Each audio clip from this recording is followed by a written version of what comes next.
Hey guys, what's going on? And welcome to another episode of our live. So last time we left off, we did the sandcastle and the firefly. No, we did a long day and fireflies. Yeah, we did those two, and those were pretty good. I liked them a lot more than the sandcastle one. So let's try shopping and then grown up, and then I don't know. I don't know how much we're gonna see here because these take an adequate amount of time to read through. So let's just jump right into it. Kovstad, come back before it gets dark, alright, sport? The familiar voice drifted across the street and drew your attention away from the snail you've been watching in slowly across the pavement. Ko waited in front of his dad, pushing his green hair back off his face from where the breeze was blowing it over his glasses. He looked to be paying only a mild amount of attention as he was being handed a few slips of green paper. It reminded you of when you first met Mr. Holden, although he's probably not paying Ko to be friends with himself. Ko's dad seemed to feel your gaze somehow, or maybe you made a noise because a second later his eyes were on you. He waved you over with a smile. He looked happy to see you, but you still felt a little weird for getting caught, and you gotta learn how to be more sneaky beaky like. You brushed your hands together to free from sand and jogged over to join the two, smiling at Ko first and then his dad. Jamie, hi. Good to see you again. What excitement are you up to today, Jamie? Taking a walk? Found a pretty cool snail across the road. There's a lot of snails around here. Mr. Holden grinned at you kindly. After you finished answering the question, Mr. Holden's attention returned to Ko, who was preoccupied with folding the bills he had into a tiny rectangle. Sounds fun, you know. Ko was about to hit the stores by the beach. Why don't you go with him? You gave a ready nod and turning to squint in the direction of the stores like you could see the goods there to offer all the way from where you stood. Oh, is that okay? Yeah. Yeah, I don't mind. Great, I'm sure you guys will have loads of fun. Mr. Holden reached into his pocket and pulled out a leather wallet filled with money. You found it odd since your moms only ever seemed to have cards in theirs. Here. He leaned in to pass a crisp tin to Ko, giving him a wink and a whisper. Get something for your friend too. Sure. Ko doesn't seem to like to go shopping a lot. That's my boy. Ko's dad ruffled his son's hair as he was straightening back up, the bill in his hand still held out towards the green-haired boy. Take care. Ko accepted the bill after a second and slipped it into his pocket. Then with one last nod to his dad, he returned and started walking. You followed after him, intrigued at the possibilities this outing might bring. Ko straight towards the gentle tide creeping up the sand, and you fell into place beside him. It was a nice day, the sun was shining and there weren't many clouds in the sky. The wind coming off the ocean kept it from being too hot. I like the light effects that are like it, and it feels kinda like, you know, dynamic, even though it's like a still picture in the background. You took in a deep breath, enjoying the scent of salt and ocean air. When you looked at Ko, he was dragging his feet through the sand a little and slowed down to wait for him. His eyes searched the ground intently. Are you looking for shells? Ko startled a little at the sound of your voice and mumbled, sort of. If you see any, you can let me know. You could manage that. You dropped your view to the sand, walking carefully so you didn't step on any. You were good at finding shells. You had a lot of them at home and always found new ones whenever you visit the beach. The comforting sound of the waves filled with the silence with pleasant white noise, and played a little game with yourself as you walked along, getting as close to the water as possible without getting wet. It resulted in you having to run up the sand quickly when the wave rushed in more than a few times, and although Ko threw a few glances your way, he didn't say a word. Ko seems quite depressed right now. What did you want to go to the shops for? I need a new sand pail. What is a sand pail? Hold on, wait, what is a sand pail? I don't even know. Yeah, what happened to your old one? Ko narrowed his eyes, seeming to think deeply for a second. Well, it disappeared. What, really? Ko ducked his head down, lacing his fingers behind his back. It didn't seem like he was going to continue, so you nudged his arm. How did that happen? Well, Ko opened his mouth and shut again, considering. I took it to the beach one day. When I got home, it wasn't anywhere. You left it there? No, but it wasn't at the beach when I went back. Then you lost it. It disappeared. So- What about you? What do you do out here?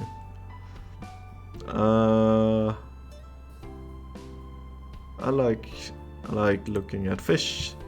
They don't like me, so they always swim away if I get close, but they're pretty before that. I love swimming and looking at everything that's in the ocean. Although the ocean can be pretty creepy sometimes. And there's some fish that likes to like nap in your feet or legs, so it's kind of like... you get surprised sometimes at least. Cool, starfish are fun. They aren't going anywhere even if you touch them.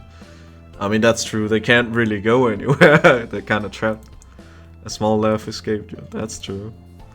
Once you reach the shopping area, the noise level grew exponentially. No longer just waves and footsteps, but the chatter of people enjoying the lovely summer day, the call of birds trying to find bits of food left behind, and lots of salespeople trying to get attention. Well, that's how usually every shopping district works. You sniffed the air as you walked beside Ko. You could still smell the ocean, but there were other scents now too. Pizza, pretzels, hot donuts. Oh, this is like this looks like an American kind of place, because in Europe there's not a lot of places out to the beach that has these kind of stores with like this variety of food. At least I don't think so. I might be wrong. I haven't been anywhere where they have these varieties at the beach. They have like ice cream shops and some fine cuisine usually, not these types of like, I don't know. It's nice. The energy surrounding the area seemed to fill you, and there was a bounce in your step as you began looking at all the familiar sights. There were so many things to do you didn't know where to begin. You looked at Ko, hoping he was just as excited as you were. I don't think he is. Look at him. Ko was glancing from one side of the street to the other with a look in his aquamarine eyes that you couldn't quite work out. What's that? Ko pointed to a large crowd of people gathering near a few tables with large colorful umbrellas blooming from their middles. Probably parasols, I guess. Couldn't see past the adults who were blocking the way, but you knew there must be something worth seeing. Without another word, the two of you hurried over to see what all the commotion was about. Amazing Alexander! Feast your eyes on the amazing Alexander. In the center of the crowd was a man with a tall hat and a funny green coat that had 3 long tails. There was a little table next to him with a cloth hanging over it that read the amazing Alexander in glittery golden script. Well, tell people his name is, it's already on the sign. Was to make like an dramatic entrance or something. People like that kind of stuff. And people don't like to read signs. Ko hummed with understanding, then turned to walk away just as the amazing Alexander began shuffling a deck of cards. Oh, he's a magician. Maybe we could stay and watch? Ko glanced back at the man, he then briefly lifted his arms up off his sides before returning them to place. You grinned, waving for him to follow you as you raced back to stand in the crowd. With that it began. The magic man pulled one card out of the deck, showing it to the curious onlookers. It was a 4 of diamonds. Watch closely. You did, squeezing through a few of the adult onlookers to get a better view. Suddenly the man snapped his fingers and the card just disappeared. Whoa! The amazing Alexander who had earned his title turned his head and looked directly at you. He reached out with a kind smile. What's this behind your ear? Nothing? It was true, you didn't keep anything there. You smelled like popcorn and candy when you stepped closer, and you wrinkled your nose in confusion as you watched him. You felt a tug, and then he pulled the 4 diamonds out from behind your ear. Well, you knew that it couldn't really have come from here, but you still didn't know how he'd get it done. There was light applause from the crowd, and the man gave a deep bow. This is for you. The magician plucked a pair of balloons from a clump of them tied down to his table. Both were in the shape of dolphins instead of being a normal circle.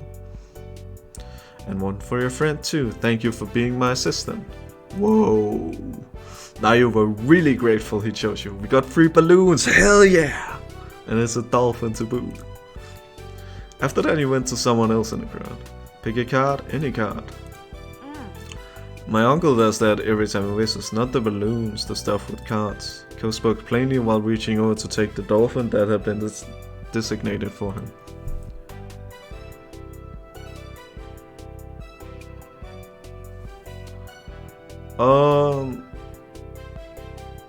At least you had a fun time, I guess. You saw a magic show and you got a red balloon. That was more than enough to make it a worthwhile event. You thought that if you could find a cat to practice with, maybe you could make it disappear too. The crowd started to clear some and you noticed to the side there was a whole rack of brightly colored kaleidoscopes on display. I don't know what that is. You picked up a kaleidoscope, you picked up a Rubik's Cube, you picked up a magic 8 ball, you were past the toys. Oh. I don't know. This isn't... a Rubik's Cube isn't very fun. I don't know what the magic 8 ball is, so let's pick this one.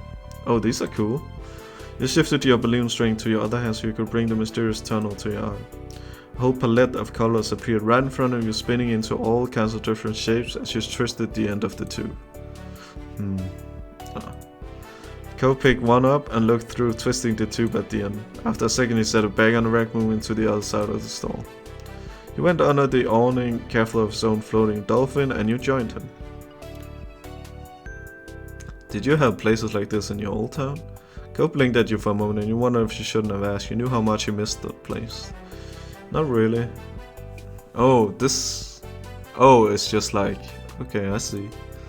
You nodded in understanding, looking over at the stalls nearby. Oh, look at those crab purses and keychain sharks and dolphins and that's pretty nice. While Ko looked at sand pills, you were drawn to a table with colorful keychains laid out on it. There was soon in the shape of sea creatures, and there was a plaque that read "Handmaids" standing proudly in front. There were lots of different types. You saw a dolphin, a shark, a crab, and a turtle. Yeah, that sums it up. I kinda want the shark one. But I also want the crab one. Let's pick up the crab. The crab looks so goofy and dumb. That's what I wanted. Your hand stopped on the crab, claws raised and a tiny smile on his face. It had big eyes and little legs and the fabric was smooth when you picked it up. You had seen a few crabs at the beach before, though they usually scuttled away before you got the chance to look at them closely. You liked the idea of having a crab all of your own, even if it's just a soft animal. You were instantly enamored. I don't know what that feels. Checking the price though, your heart fell $6. You didn't know much about money, but you thought that was a lot to spend on one thing. $6 for that? Are you kidding me? That thing is worth like $3. You rarely had more than a $5 bill to your name. Is that what you want? Huh? Oh, it's $6. I didn't bring in no money. It's fine.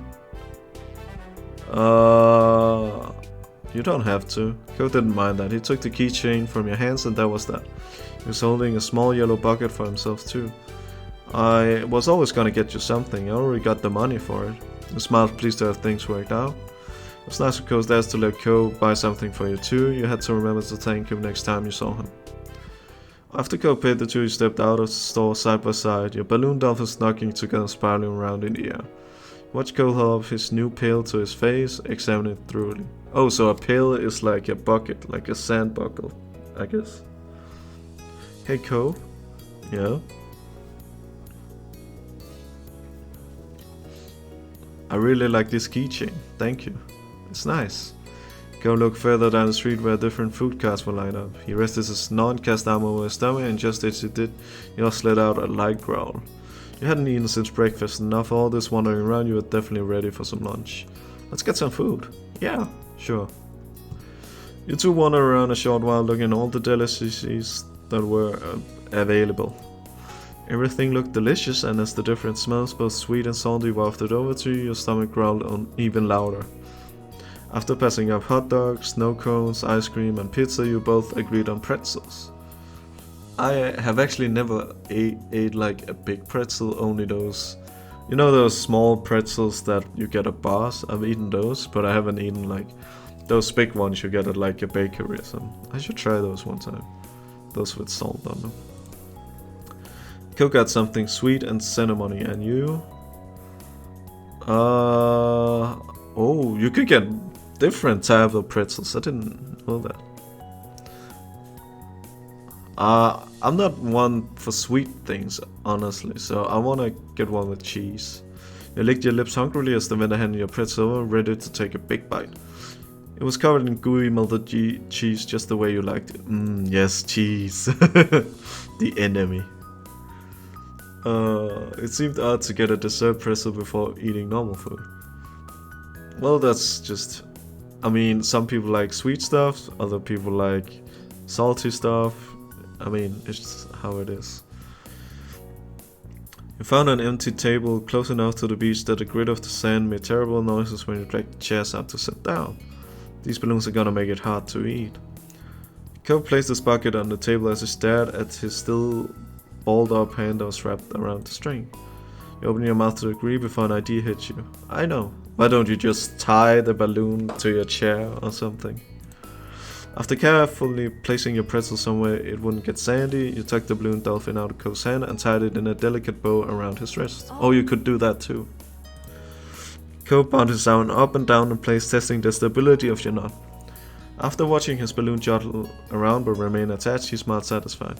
Can you do it for me? He repeated the ritual. Cole struggled somewhat with the cast restricting his fingers on one hand and string already tangled around the other. Okay. Got it. The two of you spend a moment admiring your handiwork with both hands now free to allow easy munching on your pretzel. Munching. Munching. Nice. That's a good word to use. You bit into the doughy treat, I guess. Savoring the taste on your tongue with a smile as you looked out over the ocean.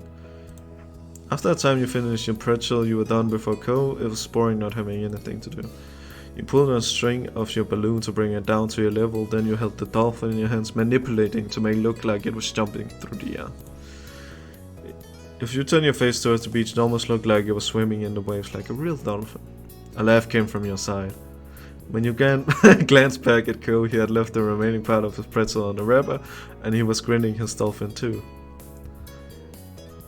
Mine's name is Merriweather. He's the prince of the dolphins. They star in movies. My name is Cherish. She's actually an alien. My name is Sasta, just there. I think this one... when no one is looking, she almost back into her true alien self. She has purple skin and 10 eyes. Sound wishing you could meet a real-life alien. What's yours? Cole considered this question, places the balloon against the table and resting his free arm and crossed it in contemplation. It's... With a loud pop, the dolphin exploded into ribbons. Oh no, Jamie. Ah, oh no. Oh no. He's gonna cry, oh no. For a second, all Cole did was gape in shock, like you. Then his cheeks puffed up, squinting his eyes, and you saw tears start to glisten. Jamie, it...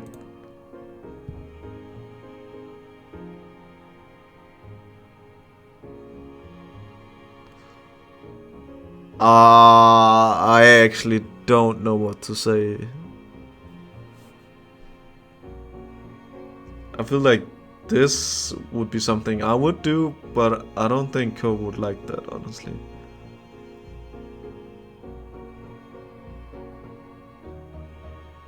You looked at Cole, then up to your balloon, bobbing gently in the air above you. You can have mine. That was better than letting him cry more. Cole sniffled, glanced up at the balloon, then back at you. No, it's yours. I don't want to take it from you. Yeah, I knew that. It's okay, really. Cole shook his head. Even though it wasn't your fault, you felt bad. Still, the offer seemed to lift Cole's spirits, and that was good. The passing of Cole's balloon was the last major event of your adventure. In the end, the two of you headed back late that afternoon. You separated on the beach, and while Cole went straight home with his brand new sand pail in hand, you decided to sit for a while. You watched the waves and the sunset fiddling with your new keychain. This scenery is really beautiful. I like how clean the sand is, not filled with trash and all that kind of stuff. Another summer day was drawing to a close. It had been a good one, except for the sad final note. Hell yeah. Alright, that was pretty nice too. Let's do grown up. One sweltering summer day, you were in your living room with Cove, listening to the sounds of the birds chattering outside the window, while you lay across the rock on the floor. Cove's dad had dropped it off earlier, and your moms had left the two of you along with Lizzie to play amongst yourselves. It had been too hot to go outside in the afternoon, at least according to Mommy, so his sister was starting to get impatient waiting for a golf class that evening. She goes to golf class? Oh my god, this is like a rich family. Who the hell attends golf class? When they're like, I don't know, 10 or something. The three of you had trouble finding something fun to do. The beach and the playground were off limits and you felt that was too warm for anything like playing with your fuzzy toy animals. Then suddenly a light came to Liz's big brown eyes and a smile spread wide across her face. Having an idea gave a new wave of energy. Since we're stuck inside, we should be adults. They don't play outdoors anyways, they're always inside and tell everybody they're too busy to play. Well, isn't it boring playing adults then? If they don't play and they're too busy. Why? Why? Yeah, exactly, Cole. I said why, and it would be fun. What do they do inside that we don't, besides use the phone a lot? Excluding a small huff, Lizzie decides to ignore Cole. Jamie, what do you think? Do you want to?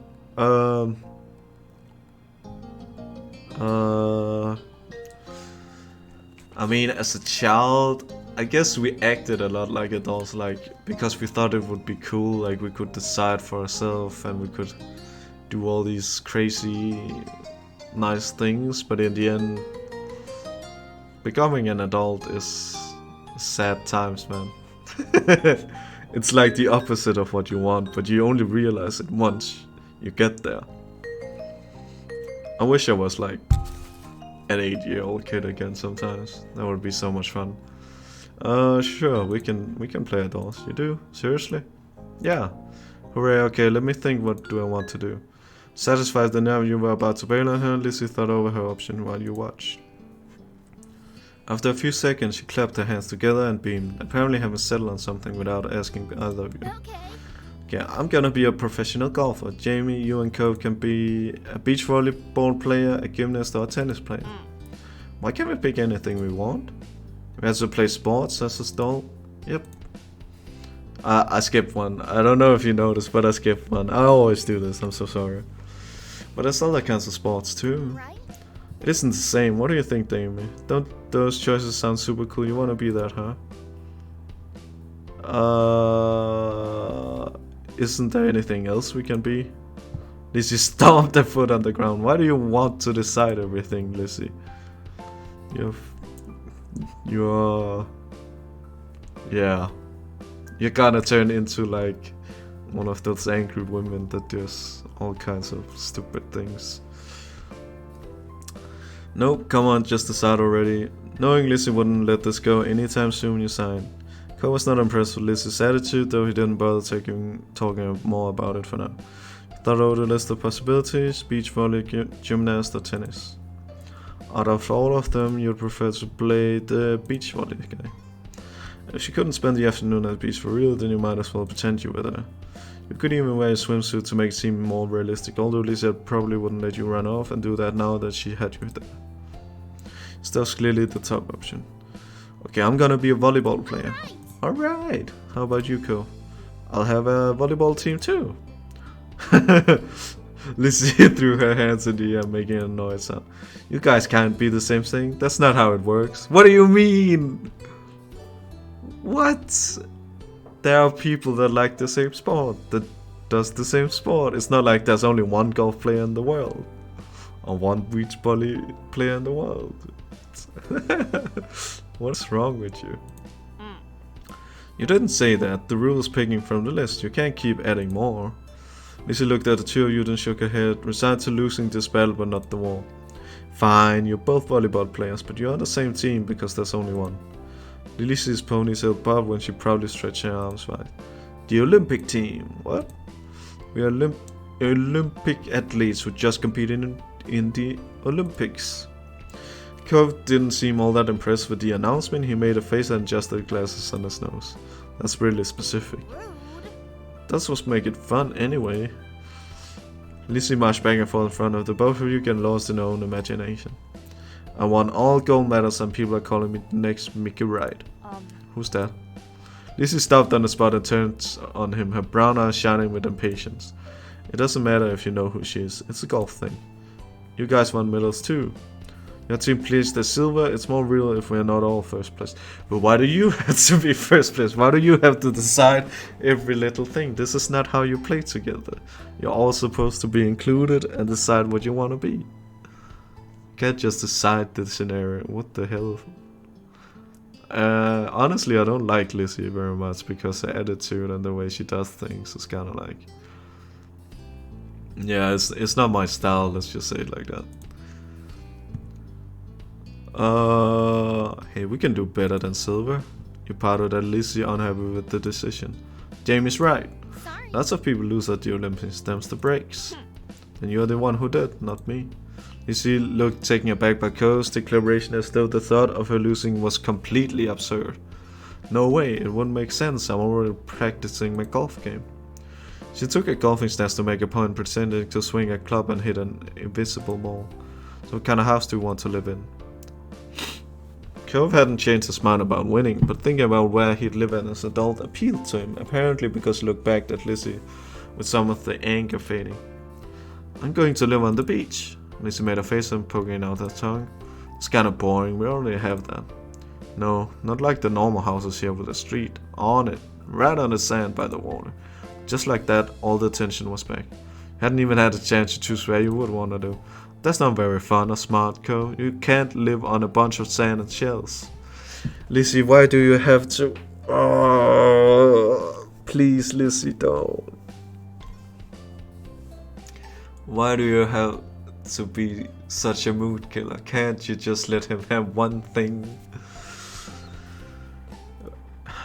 And then when we say something to you, you're just like, nope, I'm gonna be this. It just doesn't make sense. But I want to, and I will. That's good, Co. Co narrowed his eyes at Lizzie, even though she should have her head taller than him. You didn't give out a list of things to pick from this time, so I'm picking that. Why are we even playing pretend if we can't imagine anything? That's a good point. Jeez, well, I'm gonna live in a mansion far away from here and far away from you. Wow, that's rude. One with an indoor pool and a place to practice my award-winning golfing. How come you were yelling about mine when your idea is even more impossible? Lizzie's face flushed red, her hands balling into fists at her size. Oh my, these two cannot go together, and I don't like Lizzie either, so fuck you, Lizzie. It is not impossible, and it's better than yours. Disagreements always seem to crop up when the two of them were together, and yours felt like you were stuck in the middle. And when it came to the top of the hand at this time, you thought,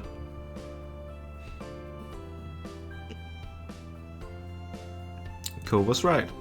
Co's idea is good, you shouldn't say yours is the only right one. No one asked for your opinion. He smiled slightly over the agreement and turned to Lizzie with a bolstered confidence. You can swim whenever you want if you live on the beach. We can still swim anytime we want from where we can live now. Being a little closer doesn't mean anything, says you. The two of them scowled at each other. You're being so unreasonable. Oh, she's blushing. I don't get what you want. This game doesn't make sense. It does. You have to be realistic. I said that. Be realistic. How is yours realistic compared to... Oh my god. She's frustrating to deal with. But you're not. You had no idea what to do to make them stop at this point. It seemed like the two of them would just keep working each other up as long as they could. Nothing you said so far had kept them from being mad. Thankfully, like a greeting card, Angel and Mom walked into the room.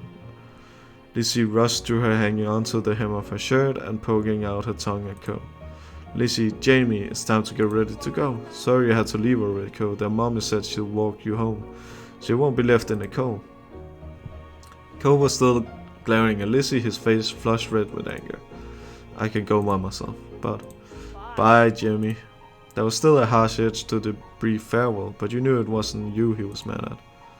Without giving Mom a chance to stop him, Kosturama stalked out of the room, shoulders drawn tight. Okay. Worried Mom turned to look down at you and Lizzie. You two were playing nice with a new friend, weren't you? I told the truth. We were playing pretend and things got intense. They were like cats and dogs. Your sister's jaw dropped, looking betrayed as Mom put both hands on her hips. Elizabeth. Yeah, fuck you, Lizzie. I told you to be kind to him. He's having a hard time right now. Lizzie's smile closed back up, replaced by a tiny frown. I know, I tried, but he was... No buts. We both know you can show someone a great time when you put your mind to it. I'm going to apologize to Cohen instead over the phone when he gets home from work tonight. Lizzie hung her head, dragging her foot across the ground in front of her. Okay, Mom. Well, you have to take you have to take the consequences. I can't talk right now. You have to take the consequences of your actions, man. Even though, I mean, she's a little girl. It's kind of like, I think we all, when growing up, we had different like phases where we were kind of bitches too, and I mean, it's probably just a phase for her right now because she's like the eldest and she feels like she has to be the one that makes everything fun and stuff like that. So yeah, I can't be too harsh on you because I probably was the same back then. I don't even know, to be honest. Good girl. You cut pieces of Lizzie sulking to herself about how it was his fault too, but it was over. Alright, we better get a move on. Let's go. Let's go, kids. Noelani, where did you leave the car keys? Wait, is your other mom's name Loenani? What? What is that name? I've never heard of it or seen it before. Mom hustled you all out the door, and you noticed during the car ride to golf practice that Lizzie was quieter than usual. She was usually the first one to request with music to listen to in the car, but she didn't say a thing. Your parents noticed she wasn't in the mood to be bothered. You gave her space, and Mom just asked what you like to listen to. Pick your favorite song, it always makes the car ride more fun. You chose the soundtrack to a cool movie you saw a couple months ago. Maybe this one.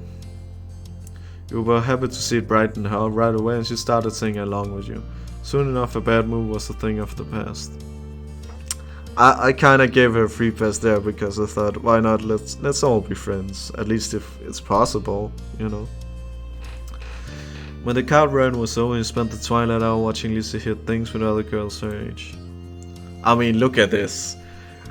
Who in the right goddamn mind says this isn't like elite, like, oh, this is like a wealthy family? You can just look at this and say, they're definitely wealthy. I mean, look at the scenery. You didn't know much about golf, but you could tell that she really liked it, so you sat with your moms and tried to puzzle it out. It was nice sitting outside after being coked up in the house all day, and you stretched out your legs to let the last few minutes of sun warm your skin. When the sun was finally out of sight, dipping behind the horizon, you all got ready to leave. Instead of going straight home, your moms took the family out to dinner. Oh, this is like a family diner. It looked like, I don't know, it kind of looks like Asian cuisine in the background. I don't know why. You went to a restaurant you had all been going to ever since you could remember. The whole afternoon had been a bunch of shouting. You hadn't been able to stop, but you could have kind of tell that all this helped Lizzie be less angry. The car ride home was quiet with only the radio providing escape from silence. Lizzie had been in better spirits now, but the closer you got to your neighborhood, the more she wiggled in her seat and frowned out the window. She knew what was coming. You all got back home. Clearly she was dreading it. You just have to apologize. It's not that well, when I was a kid, I hated apologizing too, because I didn't think it was my fault most of the time, but it probably was. Soon enough, Mom was turning onto the street, then reversing into the driveway. Once she cut the ignition, it was dead silent. No one spoke, only unbuckled their seatbelts and opened their doors. Lizzie was the last one out. Once everyone was inside and done talking, taking off their shoes, she propped her hands on her hips. So, Now then, Mr. Holden's car's in his driveway, so he should be back from work. That's good news, isn't it, Elizabeth? You and Cove can hash things out before the day's done. Lizzie didn't complain or put up a fight. Her head ducked, so she didn't have to meet anyone's eyes. She nodded once. I mean, at least she doesn't like get like, I don't know, have a fit or anything, because a lot of children would do that. Even adult people would have a fit if they had to apologize to someone when they didn't think they were in the wrong. Good, let's move to the kitchen. Mom went over to the house phone, the rest of you following behind her. Mommy put a gentle hand on Lizzie's shoulder as they walked side by side. You watched them from the back. This was only happening because you told on Lizzie.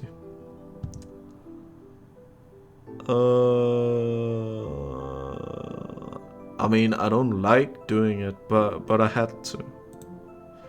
Being a tattletale didn't feel good and you wouldn't want someone else to tell your moms everything you did. Still, your mom had asked directly and you wanted to be a liar even less. Exactly. The four of you stood around the kitchen in a lopsided square. All eyes were on Lizzie, who kept her gaze on her feet. I don't know why, but her eyes look like the face kind of looks like she's I know it's rude, but that's like some animalistic traits to like the way they drew her. I don't know why. You remember the number for Cove's house, don't you, honey? Lizzie jerked her head in another nod, sullen. Without further prompting, she stepped forward and she began to dial. Oh, it's an old school phone. Oh, that's pretty cool. Mom reached over and pressed the button on the base. Suddenly you could hear the phone ring and she turned on the speaker. The phone rang a couple of times and stopped. Mr. Holden's warm voice came through the other end. Evening, Holden residence. Lizzie looked over at Mommy, unsure. She nodded encouragingly. Hi, Mr. Holden. It's, Lizzie. Can I talk to Cove? Absolutely. Lizzie Clover? What a surprise, but of course you can say hey to the boy. He sounded cheery as usual, though definitely meant it when he said it was a surprise. You thought hard and you were sure that your sister had never called Cove's house before. Yeah, I wonder why. Mom spoke up before Mr. Holden or Lizzie could say anything more. Her arms were crossed over her chest, her lips pursed. Hi, Cliff. Noelani, Jamie and I are here too. So his name is Cliff, and Noelani is the mommy, and the mom's name we don't know. Good evening, we're sorry to bother you so late. Hi, Mr. Holden. The gang's all here, huh? Is something the matter? Svars grew a bit concerned. Mommy was quick to reassure him. No, well, yes, but it's going to be okay. Lizzie and Cove got into a bit of a fight today. We were hoping that the two of them could talk and make up. Still a good time for you and Cove? What? A fight? Cove didn't tell me anything about that when I came home. It does explain the funk he's been in tonight. He chuckled lightly. Despite that, it didn't seem like he really thought it was funny. Anyway, it's good you didn't catch us at a bad time. I'll go grab him for you. There was some shuffling on the other end. He must not have gone far because you could still hear him calling out. Cove, there's someone on the phone for you. After a beat of silence, there was more muffled tone from Cove's dad. Come on, bud. Lizzie called just so she could talk to you. Jamie's on the other end listening too. Don't you want to say hi? It took a bit of back and forth, though the conversation seemed one-sided once since you couldn't hear Cove properly. Eventually, Cove took the phone from his dad. Why? Hello? Hi, it's Lizzie. Yeah, I know, Dad told me. Cove's tone was defensive. Lizzie turned to Morn, scowling. One stern look from her though, and Lizzie turned away. Sorry. I just called to say I'm sorry for not playing nice with you today. I won't do it again. Lizzie's eyes were downcast, her voice low. You could tell she felt uncomfortable apologizing to Cove in front of everyone. She was still being genuine about feeling bad. Cove must have realized that too because he sang quietly. Me and Jamie should get gold too. That's right. Lizzie had kept denying you two what you deserved. Lizzie was momentarily stunned silent by the man. She probably forgot that had even happened already. Alright, we all win the goal. Okay, I guess I'm sorry too. That's nice. A sense of relief washed over everyone at his acceptance of the apology. Mom uncrossed her arms while Mommy's shoulders relaxed. Lizzie's eyebrows raised up. You wondered if she thought that he refused her apology. Dad, can I get off the phone now? You couldn't see him, but it was obvious that Cove felt awkward about the situation. He had come off uncomfortable the entire time, really. Yeah.